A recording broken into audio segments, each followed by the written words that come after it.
Hello friends, आप सभी का स्वागत है आपके अपने प्यारे से YouTube channel Akhilesh education centre पर। दोस्तों, आप सबको पता है कि हम लोग क्लास 11th की फिजिक्स पढ़ रहे हैं, जिसमें फर्स्ट पेपर कंप्लीट कर चुके हैं। आज सेकंड पेपर का ये दूसरा चैप्टर है, जिसको हम लोग पढ़ेंगे विस्तार से। चैप्टर का नाम है तरल दाब और भौतिक विज्ञान कक्षा 11 अध्याय 2। हमें आज इस टॉपिक को पढ़ना है, तो चलिए हम लोग सेशन की शुरुआत करते हैं। लेकिन उससे पहले अगर सब चैनल पर नए हैं तो चैनल को सब्सक्राइब कर लीजिए और बेल आइकन को प्रेस कर दीजिए, ताकि आने वाले सभी वीडियो की नोटिफिकेशन आप सबको मिलती रहे। और वीडियो को एक बार शेयर कर दीजिए। उसके बाद फिर हम लोग स्टार्ट करते हैं अपने टॉपिक की। और आज का जो अपना टॉपिक होने वाला है वो बहुत अच्छे से हम लोग समझेंगे। छोटा सा टॉपिक है, ज्यादा बड़ा चैप्टर नहीं है, तो हो सकता है हम लोग कवर कर लें इसको एक ही वीडियो में, लेकिन आप लोग जुड़े रहेंगे। तो चलिए स्टार्ट करते हैं अपने टॉपिक की। अध्याय का नाम है तरल दाब। तो हमें सबसे पहले यह पता होना चाहिए कि तरल पदार्थ किसे कहते हैं। तरल पदार्थ किसे कहते हैं। अगर चैप्टर का नाम, आपके अध्याय का नाम तरल दाब है, तो आपको पता होना चाहिए कि तरल पदार्थ क्या होते हैं। आप बताएंगे, आपने देखा होगा दैनिक जीवन में बहुत सारे पदार्थ होते हैं जिनमें बहने का गुण पाया जाता है, जैसे हवा हो गई, जल हो गया, और भी चीजें हैं, अनेक चीजें हैं जिनमें प्रवाहित होने का गुण पाया जाता है, तरल पदार्थ कहलाते हैं। यानी आप बताएंगे वे सभी पदार्थ जिनमें बहने का गुण पाया जाता है, वे सभी पदार्थ जिनमें बहने का गुण पाया जाता है, हम लोग क्या कहते हैं, तरल कहते हैं। और आप ये बताइएगा कि जो तरल होता है, तरल पदार्थ जो होता है, वो किसी भी निश्चित आकार का नहीं होता है। हम लोग उसको क्या करते हैं, जिस पात्र में रखते हैं वह उसी के आकार का हो जाता है। आपको यहाँ बताना है तरल पदार्थ किसे कहते हैं। तो जिन पदार्थों में प्रवाहित होने का गुण पाया जाता है उन्हें तरल पदार्थ कहते हैं।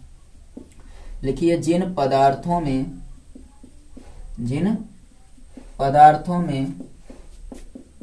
प्रवाहित होने का गुण पाया जाता है, प्रवाहित होने का गुण पाया जाता है, वे सभी पदार्थ जिन पदार्थों में प्रवाहित होने का गुण पाया जाता है तरल पदार्थ कहलाते हैं। तरल पदार्थ कहलाते हैं। जिन पदार्थों में प्रवाहित होने का गुण पाया जाता है तरल पदार्थ कहलाते हैं, जैसे द्रव और गैस। द्रव में भी बहने का गुण पाया जाता है और गैस में भी बहने का गुण पाया जाता है, तो वे सभी पदार्थ जिनमें बहने का गुण पाया जाता है तरल पदार्थ कहलाते हैं। तरल दाब पढ़ना है हमें। तरल आपके समझ में आ गया कि वे सभी पदार्थ जिनमें बहने का गुण पाया जाएगा उन्हें हम तरल कहेंगे। अब दाब की परिभाषा देखते हैं, दाब क्या होता है। तरल तो आपने पढ़ लिया, अब दाब क्या होता है। तो दाब यहां से समझते हैं। देखिए, दाब बराबर बल बटे क्षेत्रफल। दाब बराबर बल बटे क्षेत्रफल, यानी कि अगर हम लोग ए को एकांक कर दें, यदि क्षेत्रफल क्या कर दें, एकांक कर दें, तो जो बल लगेगा उसी को दाब कहते हैं। यानी एकांक क्षेत्रफल पर लगने वाले अभिलंबवत बल को दाब कहते हैं। क्या बताएंगे, एकांक क्षेत्रफल पर लगने वाले अभिलंबवत बल को, एकांक क्षेत्रफल के अभिलंबवत लगने वाले बल को दाब कहते हैं। एकांक क्षेत्रफल के अभिलंबवत लगने वाले बल को दाब कहते हैं। इसे P से प्रदर्शित करते हैं, प्रेशर P से प्रदर्शित करते हैं। दाब को किससे प्रदर्शित करते हैं, P से। इसे P से प्रदर्शित करते हैं। दाब बराबर बल बटे क्षेत्रफल हो जाएगा और यहां से इसका मात्रक निकालेंगे। बल का मात्रक क्या होता है, न्यूटन। क्षेत्रफल का मात्रक मीटर स्क्वायर। तो दाब का मात्रक हो जाएगा न्यूटन प्रति मीटर स्क्वायर। दाब का मात्रक क्या हो जाएगा, न्यूटन प्रति मीटर स्क्वायर। और इसकी जो विमा होगी वो आपकी होगी ml-1 ml-1t-2। इसकी विमा क्या होगी, ml-1t-2। एकांक क्षेत्रफल के अब लंबवत लगने वाले बल को दाब कहते हैं। इसे P से प्रदर्शित करते हैं। दाब बराबर बल बटे क्षेत्रफल, मात्रक न्यूटन प्रति मीटर स्क्वायर, विमा ml-1t-2 होगी। यहाँ पर आपको यही बताया गया, यदि A बराबर एकांक तो बल बराबर दाब, यानी कि एकांक क्षेत्रफल के अब लंबवत लगने वाले बल को दाब कहते हैं। दाब के अन्य मात्रक देख लीजिए, 3-4 मात्रक होते हैं। तो अन्य मात्रक कौन कौन से होते हैं? सबसे पहले देखिए, एक तो होता है पास्कल। दाब का मात्रक क्या होता है? पास्कल होता है। बार होता है, टार होता है, वायुमंडल होता है। ये सब दाब के मात्रक हैं। पास्कल, बार, टार, वायुमंडल, न्यूटन प्रति मीटर स्क्वायर, 5 मात्रक आपको बता दिए गए। और एक चीज और याद रखिएगा, यहाँ पर जो दाब है वो एक अदिश राशि है। अदिश राशि है क्योंकि यहाँ जो क्षेत्रफल है वो एकांक वेक्टर का क्षेत्रफल आपका लिया गया। इतना पॉइंट समझ में आया या नहीं, जल्दी से बताइए। इतना पॉइंट समझ में आया? अन्य मात्रक पास्कल, बार, टार, वायुमंडल, दाब एक अदिश राशि है और जहाँ क्षेत्रफल आपका क्षेत्रफल वेक्टर है, इसकी विमा आपको बता दिया गया ml-1t-2 होती है। इसका स्क्रीनशॉट ले लीजिए। उसके बाद हम लोग एक पास्कल की परिभाषा देखते हैं। चलिए देखते हैं, नीचे आपको दिख रहा है या नहीं, जल्दी से बताइए। चलिए, नीचे सब कुछ क्लियर है, आप लोग स्क्रीनशॉट ले लीजिए। उसके बाद फिर हम लोग आगे बढ़ते हैं। यहाँ पर हम मिटा रहे हैं, एक पास्कल को परिभाषित करेंगे। आप लोग समझते रहिए और एक बार सेशन में बताइए क्या वॉइस और वीडियो क्वालिटी क्लियर जा रही है या नहीं। एक पास्कल, देखिए आपका जो न्यूटन प्रति मीटर स्क्वायर होता है, इसी को पास्कल बोला जाता है। तो यदि किसी वस्तु पर 1 न्यूटन का बल, देखिए एकांक क्षेत्रफल पर 1 न्यूटन का बल लगाया जाए तो दाब का मान 1 न्यूटन प्रति मीटर स्क्वायर होगा। और आप क्या बताएंगे, पास्कल यहाँ पर इसी परिभाषा से बता देंगे कि एकांक क्षेत्रफल पर लगने वाला बल 1 न्यूटन हो तो दाब का मान 1 पास्कल होगा। क्या बताएंगे, एकांक, यदि एकांक क्षेत्रफल के पृष्ठ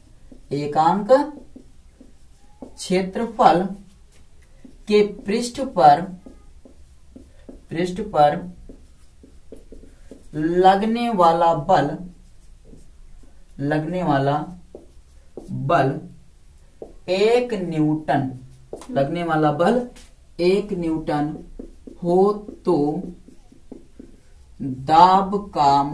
हो तो दाब का मान 1 पास्कल होगा। यदि एकांक क्षेत्रफल के पृष्ठ पर लगने वाला बल 1 न्यूटन हो तो दाब का मान 1 पास्कल होगा। यदि एकांक क्षेत्रफल के पृष्ठ पर लगने वाला बल कितना हो, 1 न्यूटन हो, तो दाब का मान 1 पास्कल होगा। और 1 पास्कल बराबर आपका होता है, 1 पास्कल बराबर जो आपका होता है 1 न्यूटन प्रति मीटर स्क्वायर, 1 न्यूटन प्रति मीटर स्क्वायर। ये दोनों आपस में बराबर हैं, 1 पास्कल और 1 न्यूटन प्रति मीटर स्क्वायर आपस में बराबर होते हैं। एक वायुमंडल बराबर 1.013 गुणे 10⁵ पास्कल।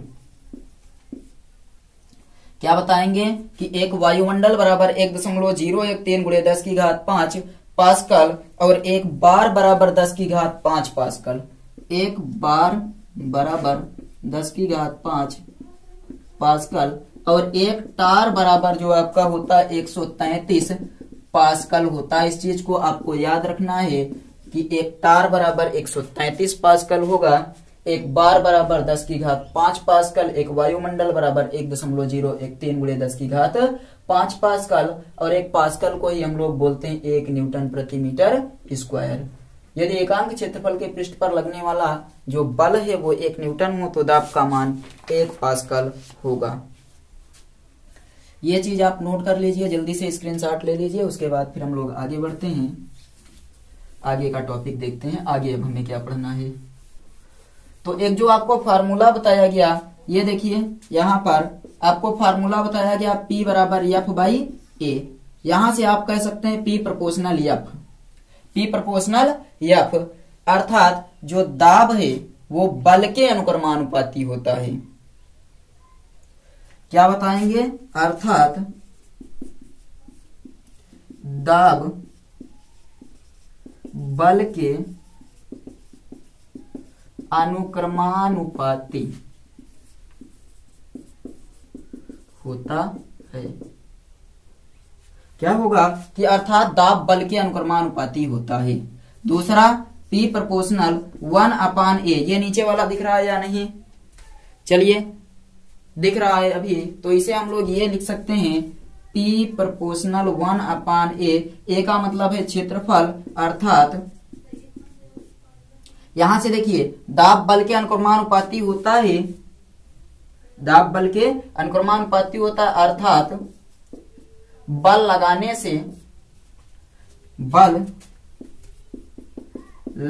से दाब बढ़ता है। जितना ज्यादा बल लगाएंगे उतना ज्यादा दाब क्या होगा?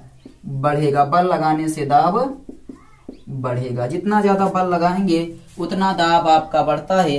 यहां से आपको पता चला कि P प्रोपोर्शनल F से दाब बल के अनुक्रमानुपाती होता है, अर्थात बल लगाने से दाब बढ़ेगा। दूसरा देखिए, आपको इसी सूत्र से पता चलता है कि ये जो आपका दिया गया है वो 1/A है। दूसरा पॉइंट 1/A है। यहां पर देखिए P प्रोपोर्शनल 1/A दाब क्षेत्रफल के व्युत्क्रमानुपाती, दाब क्षेत्रफल के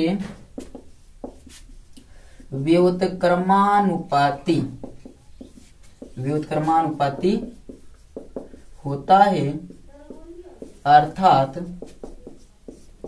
दाब बढ़ाने पर या क्षेत्रफल बढ़ाने पर, अर्थात क्षेत्रफल बढ़ाने पर दाब घटता है। जितना ज्यादा बल लगाएंगे दाब उतना ज्यादा बढ़ेगा, और क्षेत्रफल बढ़ाएंगे, क्षेत्रफल क्या करेंगे? बढ़ाएंगे तो दाब घटेगा। बल बढ़ाएंगे तो दाब बढ़ेगा, क्षेत्रफल बढ़ाएंगे तो दाब घटेगा। क्षेत्रफल बढ़ाएंगे तो क्या होगा? दाब घटेगा। ये बताइए समझ में आया या नहीं? ये समझ में आ गया? उसके आगे अब चलिए हम लोग देखते हैं कि द्रव दाब या तरल स्तंभ के कारण दाब, तरल स्तंभ के कारण दाब, तरल दाब पर गुरुत्व बल का प्रभाव, तरल स्तंभ के कारण दाब, तरल दाब पर गुरुत्व बल का प्रभाव, ये आपका डेरिवेशन है। हेडिंग लिखिए, हेडिंग लिखिए तरल स्तंभ के कारण दाब, तरल स्तंभ के कारण दाब, या आप कह सकते हैं तरल दाब पर गुरुत्व का प्रभाव, तरल दाब पर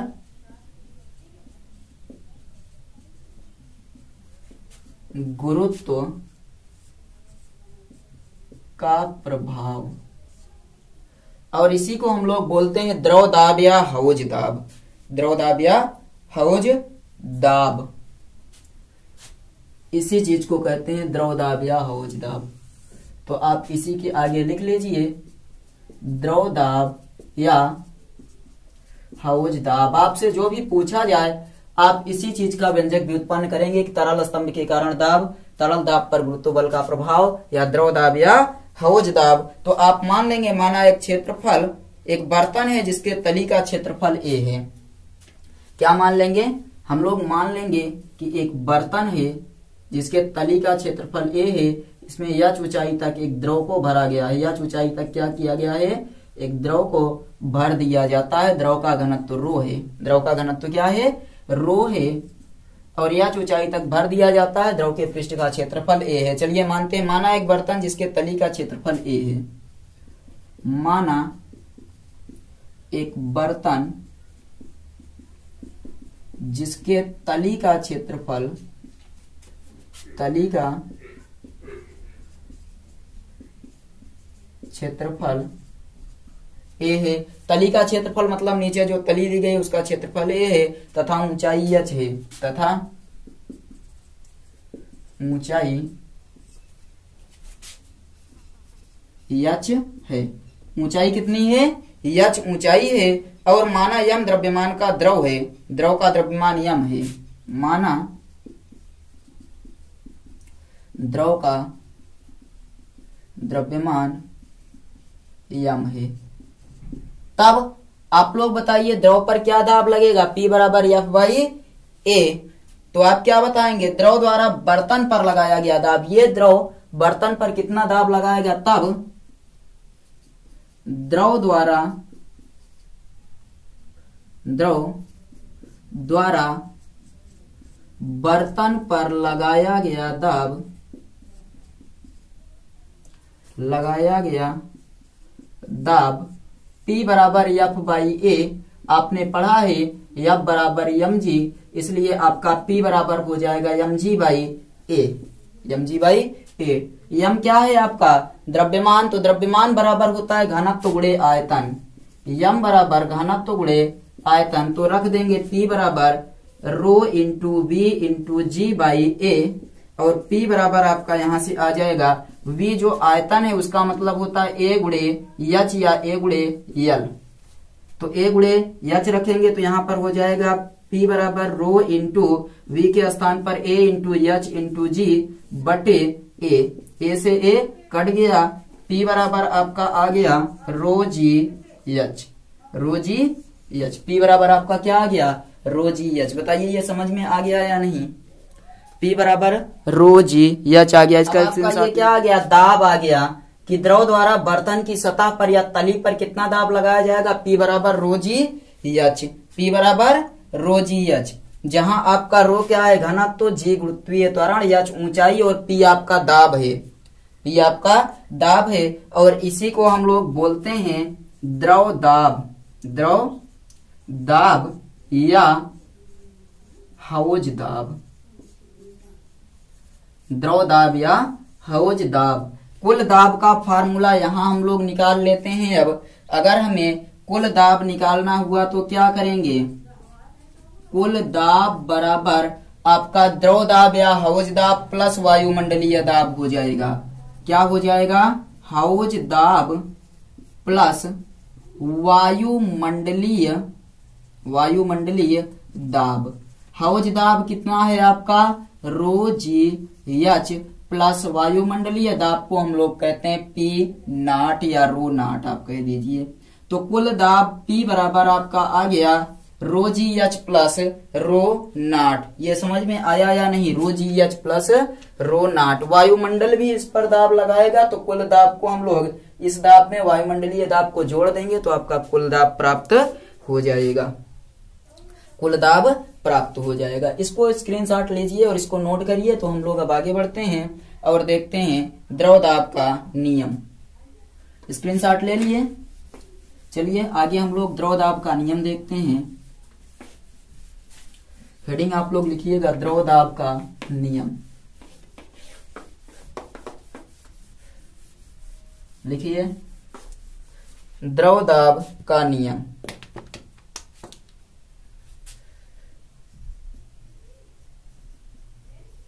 द्रव दाब का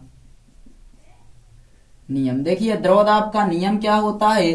तो पहला नियम तो ये है कि द्रव के भीतर किसी भी बिंदु पर अगर दाब लगाया जाता है तो वो दाब बिना क्षय हुए सभी दिशाओं में समान रूप से संचरित हो जाता है। पहला नियम आप क्या बताएंगे कि किसी भी द्रव के भीतर किसी भी बिंदु पर दाब लगाया जाए तो वो दाब सभी दिशाओं में समान रूप से संचरित होता है। पहला नियम। चलिए लिखते हैं। क्या लिखेंगे कि द्रव के किसी भी बिंदु पर लगाया गया दाब बिना क्षय हुए, द्रव के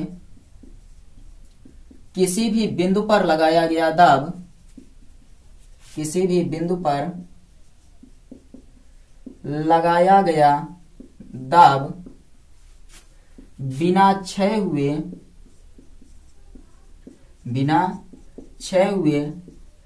सभी दिशाओं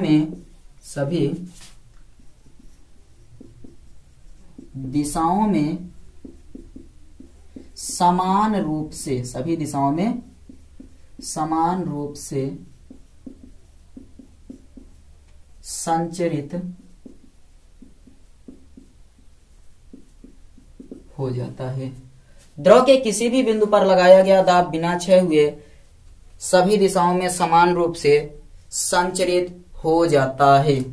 दूसरा आप बताएंगे कि जो द्रव होता है या दाब होता है वो गहराई के अनुक्रमानुपाती होता है। दाब क्या होता है? गहराई के अनुक्रमानुपाती होता है। दाब गहराई के अनुक्रमानुपाती, दाब गहराई के अनुक्रमानुपाती होता है। तीसरा आप बताएंगे कि समान बल की अवस्था में दाब घनत्व के भी अनुक्रमानुपाती होता है। समान बल की अवस्था में दाब घनत्व के अनुक्रमानुपाती होता है। समान बल की अवस्था में दाब घनत्व के अनुक्रमानुपाती, दाब घनत्व के अनुक्रमानुपाती होता है। ये आपका द्रव दाब का नियम है कि द्रव के किसी भी बिंदु पर लगाया गया दाब बिना क्षय हुए सभी दिशाओं में समान रूप से संचरित होता है। दाब गहराई के अनुक्रमानुपाती होता है। और आप क्या बताएंगे? समान बल की अवस्था में दाब घनत्व के भी अनुक्रमानुपाती होता है। दाब ये नियम आपके समझ में आ गए या नहीं? जल्दी से कमेंट करके बताइए, क्या ये नियम आपके समझ में आ गए? तो चलिए, आई थिंक आपको ये सभी नियम समझ में आ गए होंगे। अब हम लोग पास्कल के नियम पर चर्चा करते हैं। इंपॉर्टेंट है तो ध्यान से सुनिएगा और ध्यान से पढ़िएगा। अब हम लोग चर्चा कर रहे हैं पास्कल के नियम पर। टॉपिक समझ में आ रहा है या नहीं? कमेंट करते रहिए। पास्कल का नियम, देखिए पास्कल का नियम क्या कहता है? तो पास्कल का नियम कहता है कि यदि किसी परिबद्ध द्रव के किसी भी बिंदु पर दाब लगाया जाता है, परिबद्ध का मतलब जो चारों तरफ से बंधा हुआ हो, यदि किसी परिबद्ध द्रव के किसी भी बिंदु पर दाब लगाया जाता है तो यह दाब बिना क्षय हुए सभी दिशाओं में समान रूप से संचरित हो जाता है। यही पास्कल का नियम है। यही क्या है? पास्कल का नियम है। क्या होता है कि यदि कोई परिबद्ध द्रव हो, परिबद्ध द्रव के किसी भी बिंदु पर दाब लगाया जाए तो ये दाब क्या करता है कि बिना क्षय हुए सभी दिशाओं में समान रूप से संचरित हो जाता है। यही आपका पास्कल का नियम है। यही क्या है? आपके पास्कल का नियम। तो उस नियम को लिख लेते हैं, उसके बाद इस चित्र की सहायता से हम लोग समझते हैं पास्कल का नियम। उस चीज को पहले लिख लेते हैं। चलिए, क्या आपको बताया गया कि यदि किसी परिबद्ध द्रव के किसी भी बिंदु पर, यदि किसी परिबद्ध द्रव के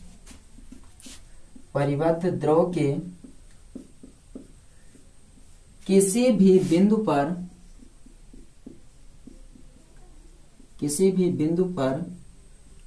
दाब लगाया जाता है, दाब लगाया जाता है तो यह दाब बिना क्षय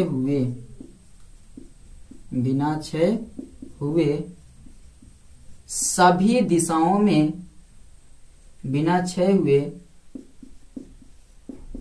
सभी दिशाओं में समान रूप से, सभी दिशाओं में समान रूप से संचरित हो जाता है। संचरित का मतलब फैल जाता है, संचरित हो जाता है। यही पास्कल का नियम है। यही पास्कल का नियम है। यदि किसी परिबद्ध द्रव के किसी भी बिंदु पर दाब लगाया जाता है तो यह दाब बिना क्षय हुए सभी दिशाओं में समान रूप से संचरित हो जाता है। यही आपका पास्कल का नियम है। मान लीजिए यहाँ पर जो बल लग रहा है वो F1 है, तो इधर जो बल लगेगा वो F2 होगा। ये C और D सिरा मान लेते हैं। तो ये होता है आपका पास्कल का नियम कि यदि हम लोग किसी भी द्रव के किसी भी बिंदु पर दाब लगाएं और द्रव परिबद्ध हो तो वो क्या होता है, वो दाब बिना क्षय हुए सभी दिशाओं में समान रूप से संचरित हो जाता है। अब हम लोग पास्कल के नियम का थोड़ा सा सत्यापन कर लेते हैं। यहाँ सत्यापन लिखिए। चलिए पास्कल के नियम का सत्यापन देखते हैं। आपको पास्कल का नियम समझ में आ गया ना।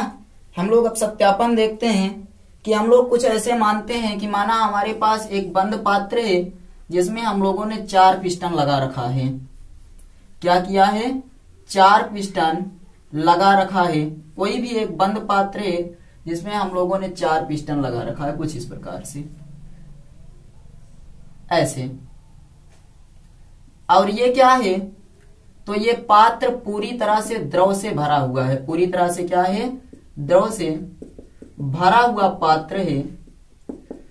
यानी कि कोई भी एक बर्तन लिया गया जो पूरी तरह से द्रव से भरा हुआ है और इसमें आपका क्या हो रहा है, 4 पिस्टन हम लोगों ने लगा दिया और चारों पिस्टन के क्षेत्रफल आपके क्या हैं, समान हैं। चारों पिस्टन के क्षेत्रफल समान है। इसको नाम दे दें पिस्टन A, B, C और D।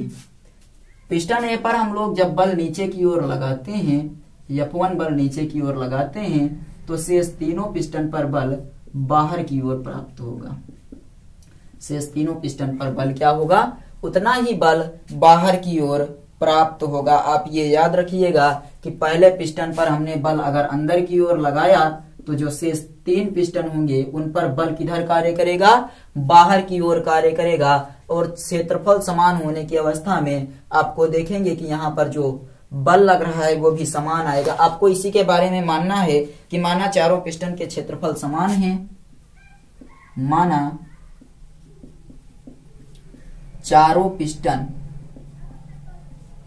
के क्षेत्रफल, चारों पिस्टन के क्षेत्रफल समान हैं। माना चारों पिस्टन के क्षेत्रफल समान हैं। पहले पिस्टन F1 पर बल लगाने से पहले पिस्टन F1, पहले पिस्टन पर F1 बल अंदर की ओर लगाने से, अंदर की ओर लगाने से शेष 3 पिस्टनों पर बल क्या होगा,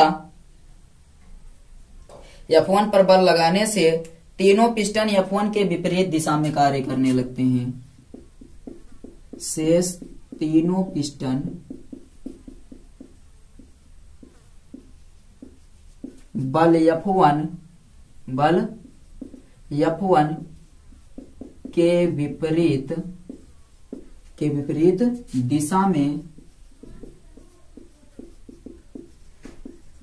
कार्य करने लगते हैं।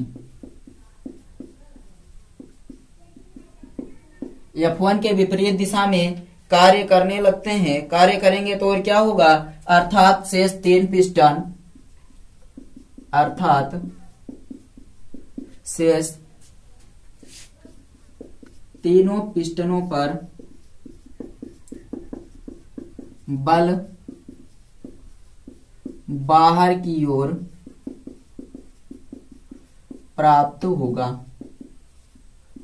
एक पर हम लोगों ने क्या किया, अंदर की ओर बल लगाया तो शेष 3 पिस्टन आपके बाहर की ओर कार्य करेंगे। और आप बताएंगे चारों पिस्टन के क्षेत्रफल समान होने की स्थिति में, चारों पिस्टन के क्षेत्रफल, चारों पिस्टन के क्षेत्रफल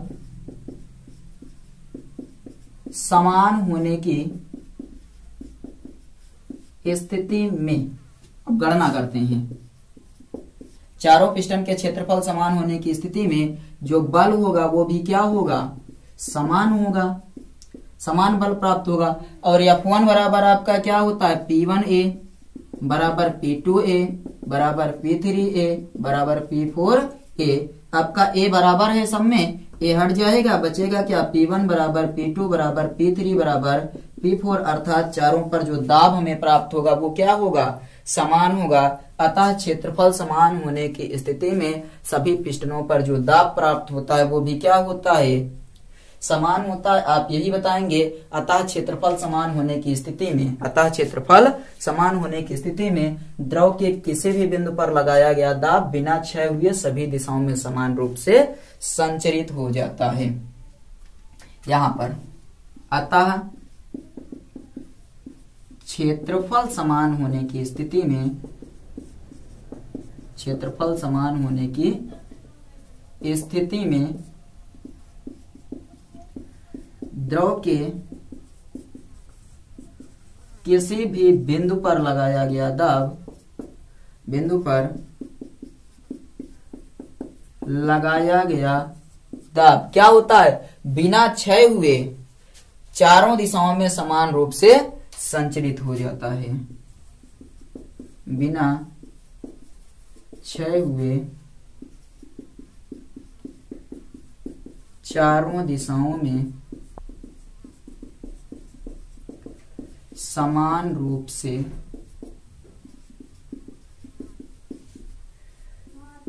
संचरित हो जाता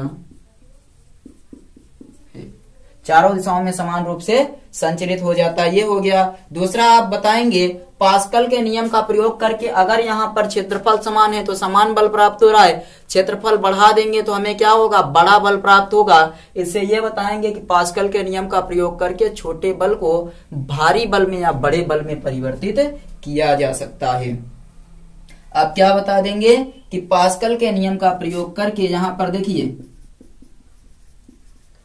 पास्कल के नियम का प्रयोग करके क्या किया जा सकता है, तो छोटे बल को बड़े बल में परिवर्तित किया जा सकता है, छोटे बल को बड़े बल में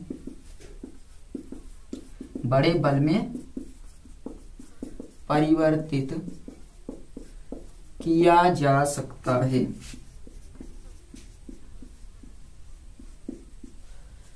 पास्कल के नियम का प्रयोग करके छोटे बल को बड़े बल में परिवर्तित किया जा सकता है। बताइए ये क्लियर हुआ या नहीं, पास्कल का नियम आपके समझ में आया या नहीं, ये चीज आपके समझ में आ गया।